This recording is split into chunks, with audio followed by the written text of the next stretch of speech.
Keyin shunaqa davr keladiki, bu davr o'tib, bola sekin atrofdagi o'rtoqlarini ko'rib, unga o'rtoqlari qiziq bo'ladi, o'rtoqlari muhim bo'ladi. O'rtoqlarining gapi sekin-sekin, tarozi sekin ishlab, o'rtoqlariga o'tishni boshlaydi. Bu degani ota-ona ketib qoladi emas, bolaning ichidan. Ota-onaning o'rni sekin, deylik, o'zini joyini olib, qo'shimcha qo'shiladi o'rtoqlarining o'rni.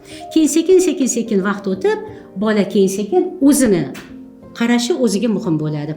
Hatto shuni aytganda ham vaqti chegaralanganlik, biz ota-onalarni ham hali bolani qalbiga imkoniyat qadar tezroq, chiroyliroq, yumshoqroq, mehr bilan to'liqroq kiradigan vaqtimiz bor. Ulgurib qolishimiz kerak. U ham vaqti chegaralangan. Do'stlikning ham o'zini vaqti bor. Kimgadir do'stligimizni ko'rsatishi, kimgadir do'stligimizni tushuntirib berishi ham o'zini vaqti bor, davri bor. Chunki qancha do'stlar aytadiki, haligacha 60-70 yoshda do'stmiz. Qancha ko'z yoshlarni rostdan ko'rganman. Siz men do'stlikni boshqa narsa deb o'ylagandim deb yum yig'lagan odamlarni ko'rganman. Va shunaqa davr bo'ladiki, o'zimizga kelamiz.